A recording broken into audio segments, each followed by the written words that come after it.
Personal skill भी cover करवा दिया था। Yes sir. तो जो डिसीजन मेकिंग केस स्टडी में कितना क्लास लिए थे? आपको लगता है 3 क्लास या 3-4 क्लास लिए होंगे। कितना क्लास लिए थे टोटल केस स्टडी में? 4 क्लास। तो 4 क्लास लिए थे, मतलब 8 घंटा के लिए। तो वो 8 घंटा कितने मार्क्स थे मालूम? सीसेट में आप लोग आएगा डिसीजन मेकिंग और इंटरपर्सनल स्किल मिला करके 10 क्वेश्चन आसपास इस बार का मांग ले। तो 10 क्वेश्चन सीसेट में, मतलब 10 क्वेश्चन आपका कितने मार्क्स का हो गया? 2.5 को 10 से गुना करें 25। 2.5 मार्क्स का क्वेश्चन रहता है ना, कितने मार्क्स का हो गया? 25 मार्क्स का आपका आ गया इसमें। 25 मार्क्स का किसमें आ गया आप लोगों का? सीसेट में। ठीक है। और आप लोग का केस स्टडी में जो मेंस का क्वेश्चन है, मेंस का क्वेश्चन एथिक्स कितने का है? 250 मार्क्स का। तो 250 मार्क्स में आप लोग मान करके चले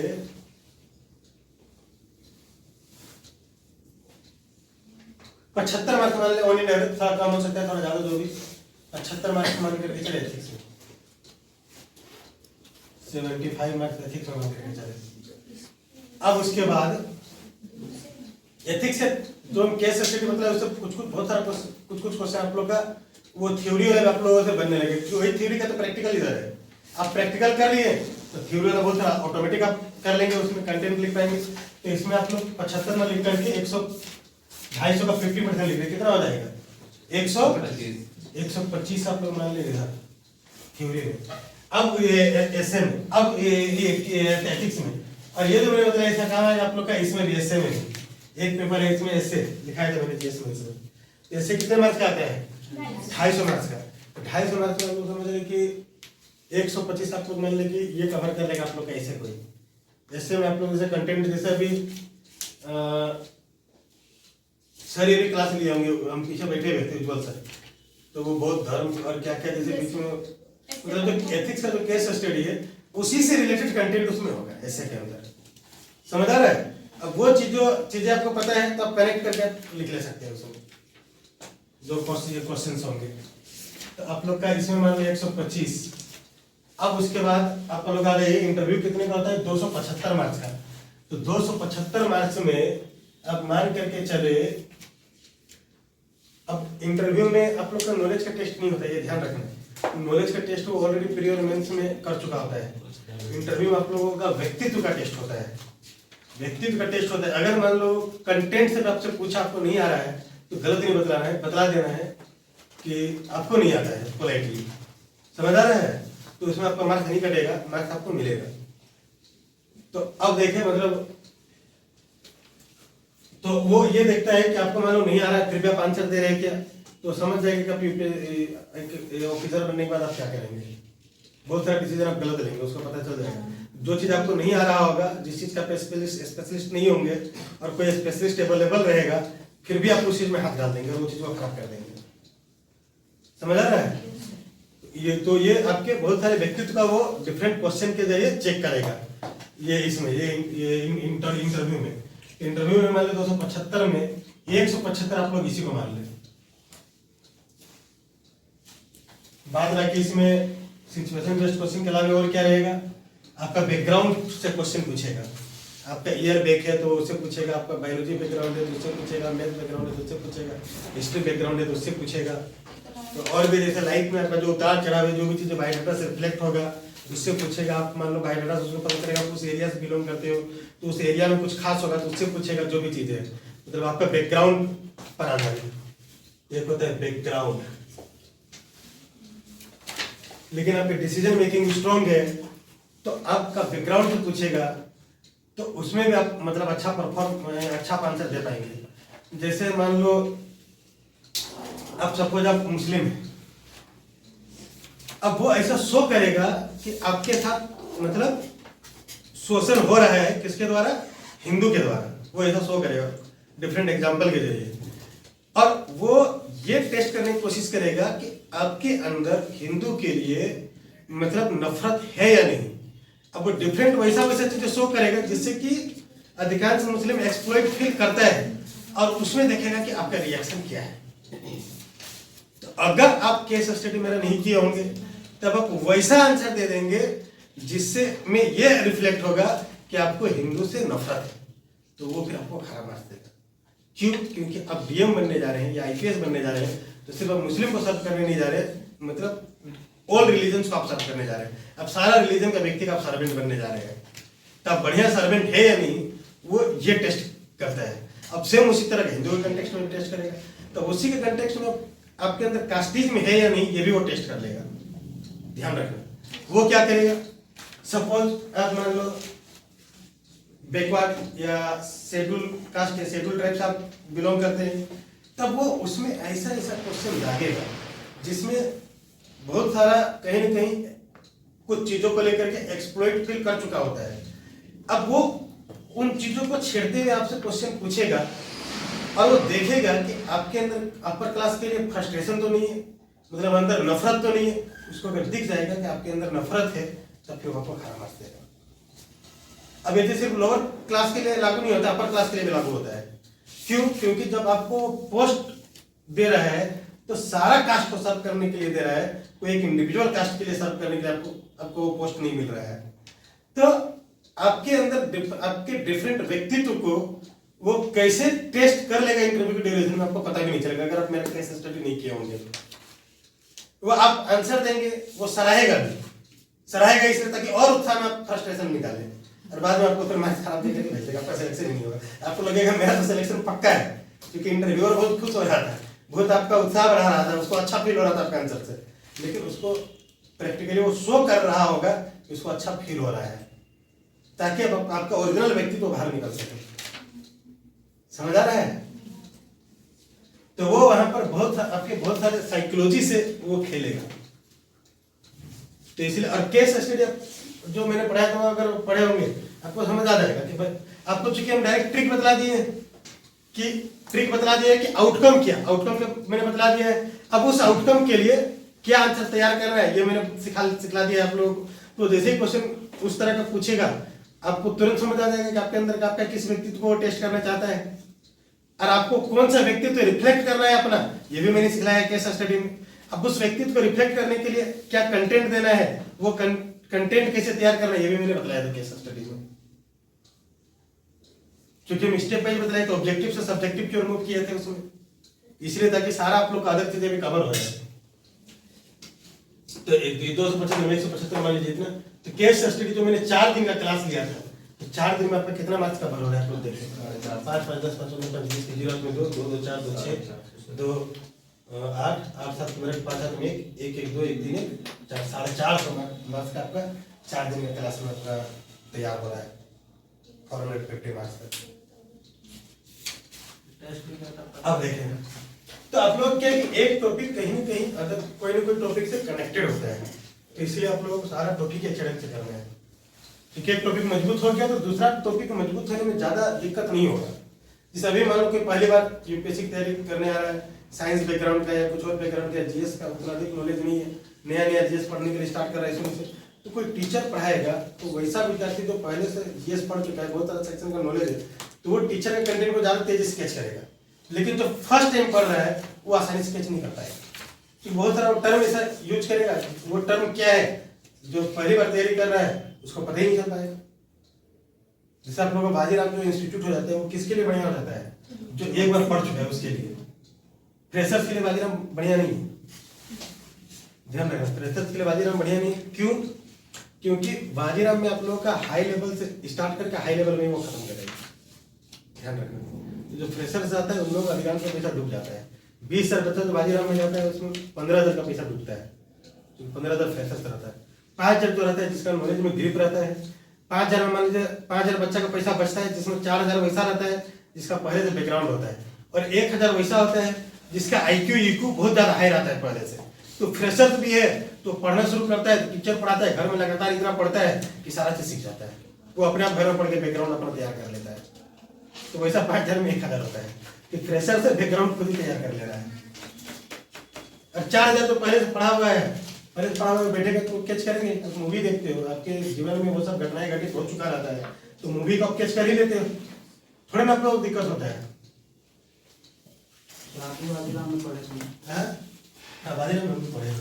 बाजीराव में भी हो सकता है इसी सेटअप पढ़ाएंगे।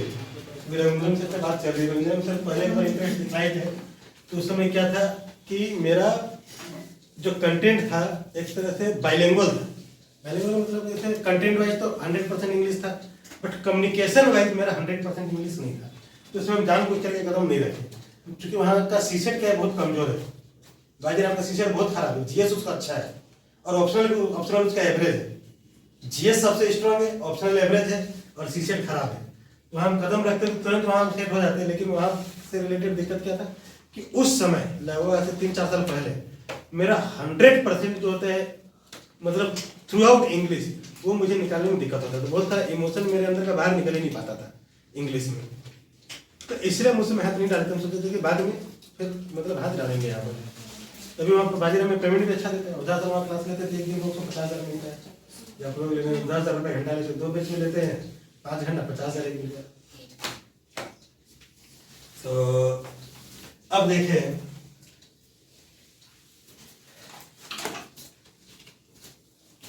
तो एक हो गया हमारा क्या, सिचुएशन बेस्ड क्वेश्चन, और दूसरा क्या हो गया, बैकग्राउंड पर आधारित। ठीक है, अभी यहाँ पर दृष्टि में बोला गया था मुझे पढ़ाने के लिए। हम दृष्टि में नहीं ज्वाइन किए थे उसमें। दृष्टि में उसमें मुझे 3 लाख के आसपास मतलब मिलना था पर मंथ, क्योंकि उसका दृष्टि का भी सीसेट अच्छा नहीं है। सीसेट का बहुत क्राइसिस है, सीसेट पढ़ाने वाला ढंग का टीचर ही नहीं है मार्केट में। इसलिए नहीं रहता है क्योंकि विद्यार्थी आ रहे हैं प्योर आर्ट्स बैकग्राउंड से, कोई प्योर साइंस बैकग्राउंड से, कोई टेक्निकल बैकग्राउंड से। अब सीसेट में क्या है, इतना ज़्यादा मेंटल एक्सरसाइज है, हाई मेंटल एक्सरसाइज है। हिस्ट्री पॉलिटी ज्योग्राफी में आपको मेंटल एक्सरसाइज का लेवल बहुत डाउन है। तो हर कोई भी टीचर पढ़ाता है जल्दी सीख जाता है विद्यार्थी। Economy, general science, science and tech, ये सब में थोड़ा मेंटल एक्सरसाइज ज़्यादा होता है, तो इसमें स्टूडेंट को सीखने में थोड़ा दिक्कत होता है। और सीसेट में और ज़्यादा दिक्कत होता है क्योंकि उसमें और ज़्यादा मेंटल एक्सरसाइज है, उसमें कहानी है ही नहीं। अब मैथ में कैसे कहानी मतलब वहाँ पर तैयार करेगा टीचर। तो अब उसमें क्या होता है कि सीसेट में अच्छा टीचर का बहुत ही ज़्यादा क्राइसिस हो जाता है। अब कोई इंजीनियरिंग बैकग्राउंड का है तो वो तो सीसेट पढ़ेगा तो उसको समझ आ ही जाएगा, या कोई मैथमेटिक्स बैकग्राउंड का है तो उसको कोई सीसेट पढ़ाएगा तो उसको तुरंत सीख ही जाएगा। लेकिन सिर्फ इंजीनियरिंग और मैथमेटिक्स बैकग्राउंड का थोड़ा होता है। तैयारी करने वाला में इंजीनियरिंग मतलब ज़्यादातर आर्ट्स बैकग्राउंड का ही होता है जो आईएएस का तैयारी करता है। अब हर तरह का बैकग्राउंड का बैठा हुआ है, अब टीचर को उसमें सामंजस्य बैठाना है, इस तरह से डेटा को निकालना एक सबसे किया, ये बहुत ज़्यादा डिफिकल्ट टास्क है। तो इसलिए बड़ा बड़ा इंस्टीट्यूट में सीसेट क्या रहता है, वो थोड़ा डैमेज टाइप किया जाता है। और सीसेट में क्या है कि मेरा उसमें यूनिक हो जाता है। जैसे भी आप लोग पढ़ाएंगे तो आप लोग मालूम चलेगा। जैसे reasoning decision making interpersonal skill हम दिल्ली में क्लास लेते तो मेरे टक्कर के एक भी टीचर नहीं मिलेगा। जब आप लोग इकोनॉमी करेंगे तो आप लोग रीजनिंग किए नहीं है क्लास में। मेरा पुराना विद्यार्थी से पूछना कि सर रीजनिंग कैसा पढ़ाए थे, तो वो अभी हम आगे पढ़ाएंगे। तो रीजनिंग में क्या है कि आप लोग को घर में पढ़ने की जरूरत नहीं पड़ेगा, क्लास में सारा सीख जाएगा, क्वेश्चन सारा बनने लगेगा इसका। तभी हम रीजनिंग इसलिए स्टार्ट नहीं किया इस समय क्योंकि अभी क्या है कि जेपीएससी का आप लोगों का एग्जाम है, जेपीएससी में रीजनिंग पूछेगा नहीं, और नेक्स्ट एग्जाम आप लोग जेपीएससी का लिखना है। तो इसलिए हम रीजनिंग में स्टार्ट करके इकोनॉमी स्टार्ट कर दे रहे हैं ताकि आप लोग जेपीएससी में काम आ जाए। तब देखिए क्या हो गया, सिचुएशन बेस्ड क्वेश्चन, और दूसरा क्या, बैकग्राउंड पर आधारित। ठीक है, अब उसके बाद नॉलेज बेस्ड, जो सब्जेक्ट जीएस यूएस से रिलेटेड था वो पूछेगा, जो भी चीजें पढ़ना है नॉलेज बेस्ड।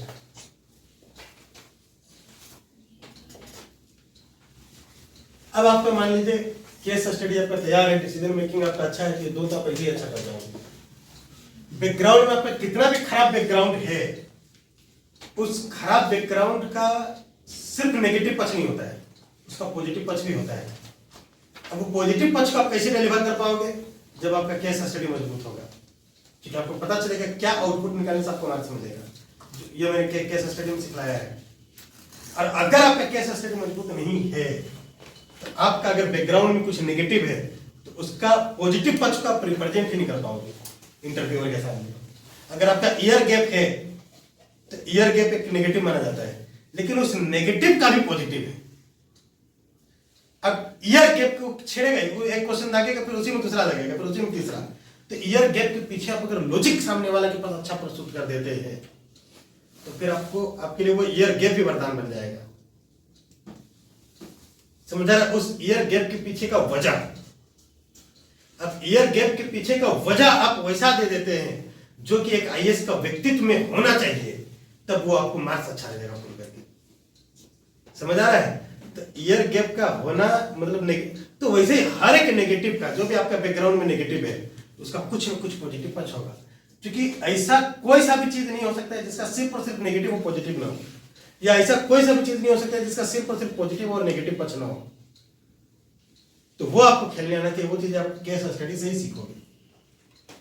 तो केस स्टडी मेरा अच्छा इसलिए हो जाता है क्योंकि डिसीजन मेकिंग में पढ़ाते हैं, डिसीजन मेकिंग वो मेरा यूनिक हो जाता है। होता है जनरली 8 क्लास 10 क्लास बहुत सारा टीचर लेता है ये डिसीजन मेकिंग में, उसके बाद भी विद्यार्थी से डिसीजन मेकिंग का आंसर सही नहीं निकालता है, तो गोल गोल घूमता रहता है। एक ही क्लास लेते हैं डिसीजन मेकिंग का और स्टूडेंट सारा आंसर सही निकालने लगता है। तो इसीलिए फिर मेरा केस स्टडी अच्छा हो जाता है। रीजन ये का हम आउटकम पहले ही बता देते हैं। आप लोग जब पढ़ाएंगे तो उसमें बताएंगे कि क्वेश्चन पढ़ने का भी जरूरत नहीं पड़ रहा होगा, बगैर क्वेश्चन पढ़े सिर्फ ऑप्शन पढ़ के कैसे आंसर निकाल सकते हैं, टेक्निक मैंने बताया आप लोगों को। तो ये मेरा वही रिसर्च का देन है कि आप लोग ये बताया कि क्वेश्चन पढ़ने की जरूरत ही नहीं, सिर्फ ऑप्शन देखो और आंसर लगाओ। ये मैंने आप लोगों को बताया था। पैसेज में भी मेरे पास वो टेक्निक है कि पैसेज पढ़ने की जरूरत ही नहीं, सिर्फ ऑप्शन पढ़ो आंसर लगाओ। तो वो टेक्निक हम बता देंगे। फिर पैसेज हम इस बार आप लोगों को आत्माराम सर से करवा देंगे। वो दिल्ली में पहले पढ़ाते थे, फिर रांची आ गए हैं, तो उससे पैसेज इस बार करवा देंगे। मतलब पैसेज आप लोग 2 बार होगा, क्योंकि सीसेट में क्या था, पैसेज से सबसे ज्यादा क्वेश्चन होता है। एक बार हम पढ़ाएंगे उसमें बगैर पैसेज पढ़े वाला टेक्निक आत्माराम से पढ़वा देंगे, जिसमें वो पैसेज पढ़ के आंसर निकालने वाला तरीका बताएंगे। और झारखंड स्पेशल भी आप लोग 2 बार करवाएंगे। एक बार अमनुल्लाह सर, जावेद सर और कोई सर का कॉम्बिनेशन से, और एक बार दिल्ली का टीम से हम झारखंड स्पेशल करवा देंगे। दिल्ली से टीचर आएंगे यहाँ पर, झारखंड स्पेशल कंप्लीट करवा के जाएंगे इस तरह का। इसलिए झारखंड स्पेशल दिल्ली का भी टीम से करवा देंगे, क्योंकि जेपीएससी में सेकंड पेपर झारखंड स्पेशल है और फर्स्ट पेपर में 20 नंबर का झारखंड स्पेशल रहेगा। तो क्या है कि हम लोग वो आएगा कोई दिल्ली से 10 दिन ठहरेगा यहाँ, लंबा लंबा क्लास लेकर पूरा झारखंड स्पेशल अच्छे से कंप्लीट करवा देगा, ताकि आप लोगों के इस बार रिजल्ट हो सके। हम चाहते हैं कि प्रीम आप लोगों का रिजल्ट हो। तो आप लोग जिसका भी ग्रेजुएशन इस बार कंप्लीट हो रहा है या हो चुका है, फॉर्म भरना चाहिए जेपीएससी का। वो मल्टीपल एंगल से आप लोग सपोर्ट देंगे रिजल्ट होने में, गलत सही हर तरीका वाला एंगल से। इसलिए आप लोग फॉर्म भरना। फॉर्म नहीं भरोगे पता चलेगा कि उसको सर का सपोर्ट मिल गया, उसका रिजल्ट हो गया, काश हम भरे होते। तो उसके बाद मतलब वो अफसोस ना। 200-100 रुपये कितना फॉर्म गया जेपीएससी का? 600 है सर, 600 ले रहा, 600 ज्यादा से ज्यादा 600 बर्बाद होगा। आप जेपीएससी का एग्जाम ही मत लिखना। अगर मान लो आप नहीं एग्जाम लिखना 600 बर्बाद होगा। ऐसे भी तो जेपीएससी में क्या रहता है कि उसमें एज लिमिट का ये है, अटेम्प्ट का तो उतना ये है नहीं। अब देखें तो ये मैंने तो आप लोग का जो मेरिट लिस्ट बनेगा फाइनल सिलेक्शन में, वो प्री का मार्क्स पर नहीं बनेगा, मेंस और इंटरव्यू का मार्क्स मिला है। ठीक है, तो मेरिट लिस्ट बनेगा। मेरिट लिस्ट कितने मार्क्स पर बनेगा? मेरिट लिस्ट फाइनल जो सिलेक्शन लिस्ट, ठीक है, तो सिलेक्शन लिस्ट कितने मार्क्स पर बनेगा? मेंस कितने मार्क्स का था? 1750 और इंटरव्यू कितने का है? 275। कितने मार्क्स हो गए? 505 7 5 12 2 में 2025 और 7 10 के 2025। तो ये 2025 में आप कितना मार्क्स लाते हैं, इस पर डिपेंड करेगा कि आपका रैंक क्या होगा। समझ आ गया? ये मैंने सिलेबस बता दिया। कोई दिक्कत आप लोग लेने कोई दिक्कत? और इसके बाद देखें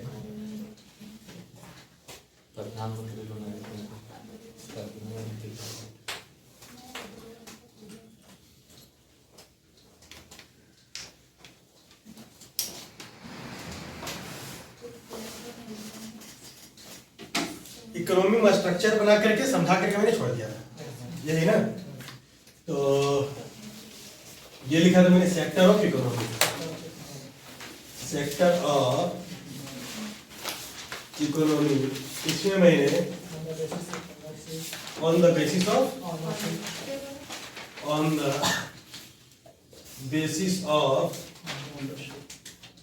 ऑनरशिप। जिसका भी पिछला क्लास छूट गया तो कुछ पेज छोड़ देना, देख लेना कितना पेज में दूसरा स्टूडेंट लिखा है, और फिर यहाँ से लिखना स्टार्ट करना। On the basis of ownership. Ownership के आधार पर कितना तरह का बतलाया था मैंने? 3 तरह का। क्या क्या बतलाया था?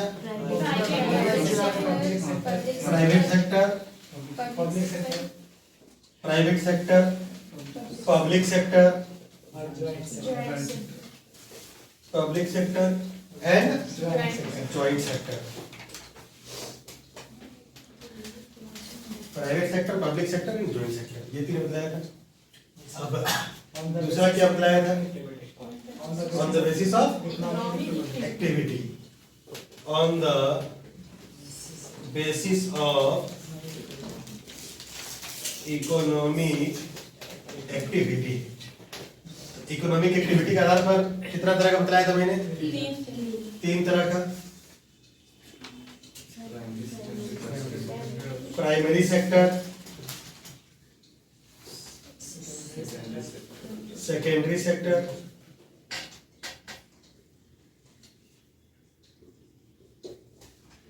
And tertiary sector.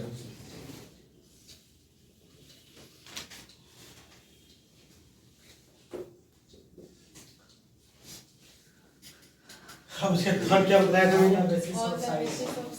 On the basis of size, on the basis of size.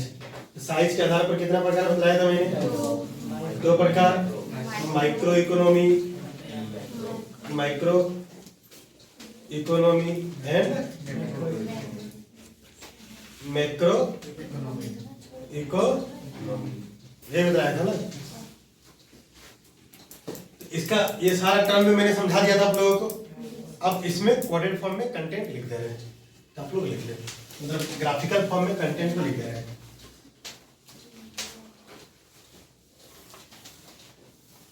तो सबसे पहले प्राइवेट सेक्टर।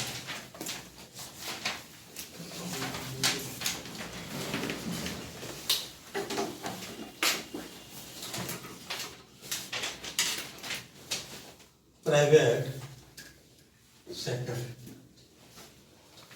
तो प्राइवेट सेक्टर में क्या बताया था मैंने? प्राइवेट सेक्टर में क्या रहेगा? सिर्फ प्राइवेट कंपनी रहेगा, प्राइवेट दुकानदार रहेगा। इसमें क्या रहेगा? प्राइवेट कंपनी, सरकारी नहीं रहेगा, प्राइवेट कंपनी रहेगा सिर्फ। मतलब और इसमें क्या मीन्स ऑफ प्रोडक्शन का ओनरशिप किसके हैंड में रहेगा? इंडिविजुअल पीपल और ग्रुप ऑफ पीपल, निजी व्यक्ति के हाथों।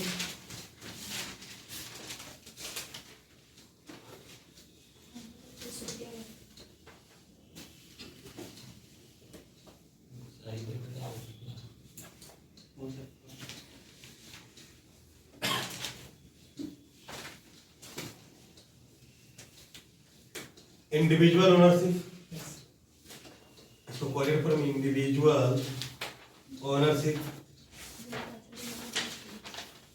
या प्राइवेट ओनरशिप ऐसे बोल सकते हैं। इंडिविजुअल ओनरशिप या इसको प्राइवेट ओनरशिप भी लिख रहे हैं, सरकारी ओनरशिप नहीं रहेगा, प्राइवेट ओनरशिप आप लोग ज्यादा अच्छे समझ आएगा। वैसा लैंग्वेज लिख रहे हैं जो आप पढ़े तो आपको आसानी समझ आता है। समझ आ रहा है? प्राइवेट ओनरशिप,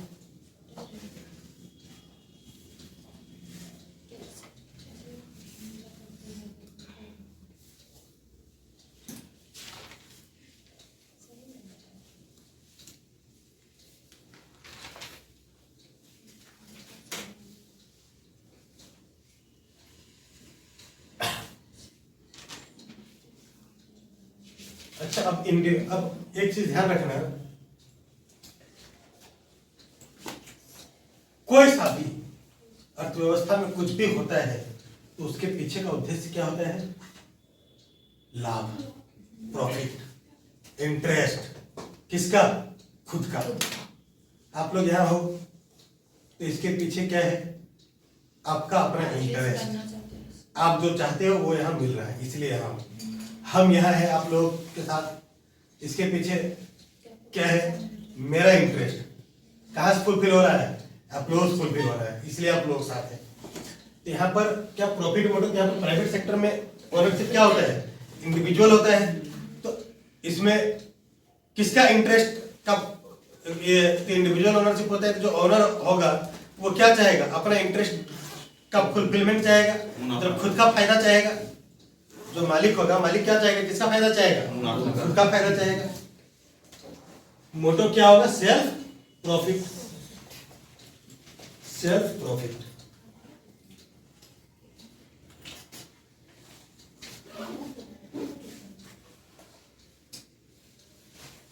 प्राइवेट सेक्टर में क्या हो जाएगा, अब मालिक इंडिविजुअल पीपल है, तो इसमें गवर्नमेंट इंटरफेरेंस क्या रहेगा, नहीं रहेगा या बहुत ही कम रहेगा, ना के बराबर। ये सब ज्यादा चीजें नहीं लिखते, बस इतना लिखते हैं, समझ आ रहा है?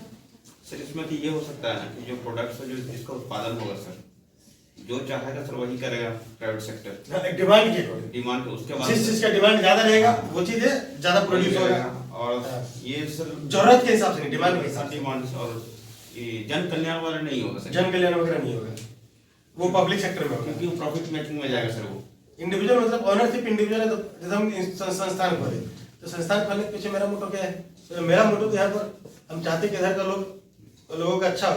तो इन जनरल जो कंसेप्ट उसे समझना है। हम अगर इंस्टीट्यूट खोले, यहाँ पर मेरा मोटो क्या होगा, खुद का प्रॉफिट, खुद का इनकम। लेकिन यही चीज अगर सरकार खोली होती तो उसका मोटो क्या होता, जन कल्याण। क्यों जन कल्याण होता है वो अभी हम बताएंगे, उसमें भी सरकार का फायदा है। यानी जन कल्याण से वह सरकार को फायदा है, इसलिए वो जन कल्याण करेगी। कैसे सरकार को फायदा है बताएंगे, कैसे सरकार को फायदा है ये हम अभी यहाँ पर लॉजिक क्लियर करेंगे, ठीक है। पब्लिक सेक्टर में बताएंगे मुझे फायदा कैसे है, मेरे पास मतलब अपना कल्याण से, जन कल्याण से नहीं। जन कल्याण से हमको कोई लेना देना नहीं रहेगा, ठीक है। तो अब सरकार, अब पब्लिक, अच्छा नेक्स्ट ये प्राइवेट सेक्टर समझ आ गया। Yes private company, private ownership, self profit. Sir इसमें वो भी कॉन्सेप्ट आएगा क्या कि जो प्रोडक्शन और जो डिस्ट्रीब्यूशन का कॉन्सेप्ट है, प्रोडक्शन का डिस्ट्रीब्यूशन का जो कॉन्सेप्ट है कि इसका distribution sir as per demand होगा, उस पर कॉन्सेप्ट है। हाँ, यहाँ पर एज पर डिमांड और यहाँ पर एज पर नीड। क्योंकि सरकार क्या करेगी, वेलफेयर का काम करेगी। तो वो ये नहीं देखेगी कि कौन सा प्रोडक्ट प्रोड्यूस करने से हम मुझे फायदा होगा, कौन सा सरकार को फायदा किससे। चलो मैं इसे समझा देते हैं, लॉजिक में पहले समझा देते हैं। सरकार को फायदा किससे कि कौन उसको क्या चाहिए, सरकार को, सरकार का इंटरेस्ट किसमें है, गद्दी बरकरार रहे। सीधा सा बोल, सरकार का इंटरेस्ट किसमें, किसे लेकर के, गद्दी को लेकर के है। तो सरकार वही काम करेगी जिससे उसका गद्दी बचे, उसके पास रहे, पावर उसके पास रहे। तो सरकार का गद्दी कब बचा रहेगा, जब उसका वोट बैंक होगा। तब सिंपल सा सरकार मतलब एक अमीर को संतुष्ट करने के लिए जितना पैसा आपको खर्च करना पड़ता है, उतना पैसा सब कितना गरीब को संतुष्ट कर पाएंगे। अगर आपके यहाँ एक चीफ मिनिस्टर आ जाता है तो उस चीफ मिनिस्टर के पीछे जितना आप खर्च करते हैं, उतना खर्च से कितना भिखारी को आप संतुष्ट कर सकते हैं। वहां एक में जितना खर्च होगा उतना 1000 भिखारी को आप संतुष्ट कर सकते हैं। समझ आ रहा है। तब सिंपल सा चीज है, सरकार क्या वेलफेयर क्यों करती है। सरकार अगर मतलब अमीर पर खर्च करेगा तो जितना उसके पास पैसा होगा उससे वो कम अमीर को संतुष्ट कर पाएगा, तो उसको क्या है कि कम लोग का वोट मिलेगा। अब उतना ही पैसा से वो ज्यादा गरीब को संतुष्ट कर सकता है, तो गरीब पर खर्च करने से उसका वोट का संख्या क्या होगा, बढ़ेगा। इसलिए सरकार क्या करती है, वेलफेयर का काम करती है। अगर इकोनॉमिक दृष्टिकोण से देखो तो, मतलब एथिक्स का दृष्टिकोण से नहीं। हम लोग क्या पढ़ रहे हैं, इकोनॉमी पढ़ रहे हैं। हम लोग चीजों को किस दृष्टिकोण से देखेंगे, इकोनॉमी के दृष्टिकोण से। समझ आ रहा है। क्योंकि सरकार को फायदा है वेलफेयर करने से, इसलिए सरकार वेलफेयर करती है। तो इंडिविजुअल पीपल जब ओनर होते हैं तो उसको फायदा है अपना पॉकेट भरने से, इसलिए वो अपना पॉकेट भरता है। तो इसलिए इंडिविजुअल और प्राइवेट ओनरशिप में क्या होता है, डिमांड के अकॉर्डिंग जिस चीज का ज्यादा डिमांड होता है वो चीज प्रोड्यूस करने से कमाई ज्यादा होगा। मांग जिस चीज का ज्यादा होगा वो चीज प्रोड्यूस करने से कमाई ज्यादा होगा। इसलिए जो प्राइवेट ओनरशिप होता है वो उस चीज का प्रोडक्शन करता है। अब सरकार किस चीज का प्रोडक्शन करेगा तो उसका वोट बैंक ज्यादा बनेगा, जिस चीज का लोगों को जरूरत ज्यादा है, बेसिक जिस चीज का लोगों को जरूरत ज्यादा है, जिस चीज का डिमांड अधिक लोगों के द्वारा किया जाता है, वो चीज सरकार प्रोड्यूस करेगी, तो सरकार का वोट ज्यादा बनेगा, तो सरकार वो चीज प्रोड्यूस करती है। तो सरकार अकॉर्डिंग टू नीड और प्राइवेट अकॉर्डिंग टू डिमांड।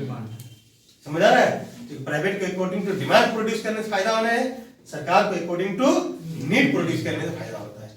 ये सब चीजें हम नहीं लिख रहे हैं, परचेजिंग पावर से भी कनेक्ट कर सकते हैं। हाँ?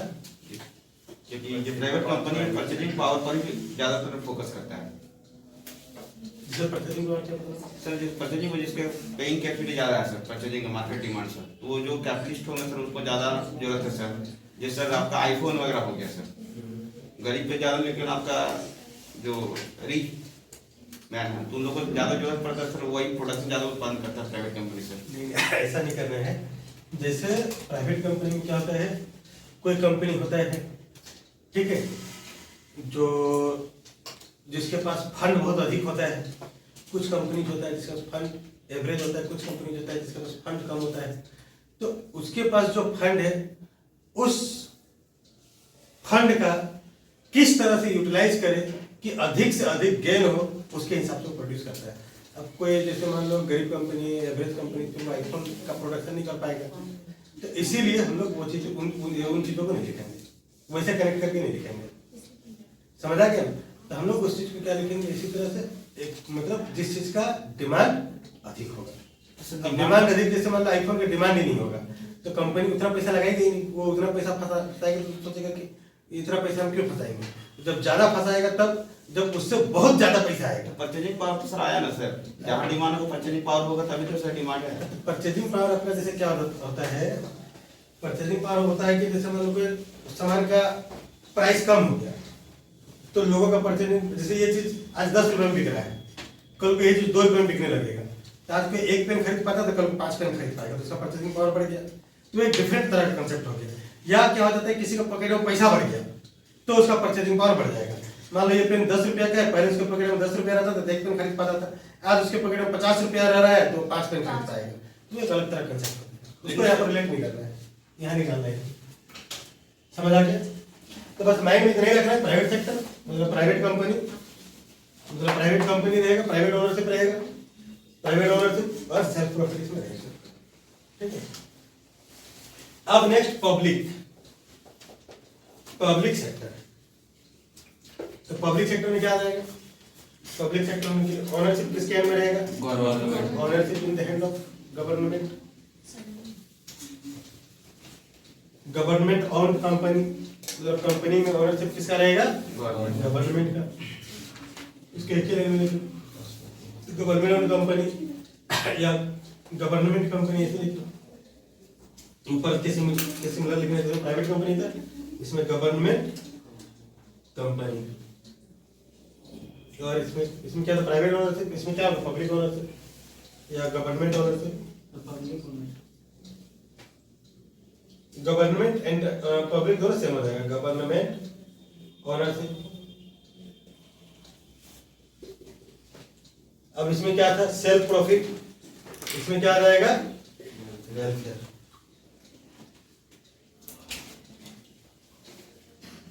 क्या कोई दिक्कत? ऐसे इतना जानने की जरूरत नहीं था, सिर्फ हम लोग इतना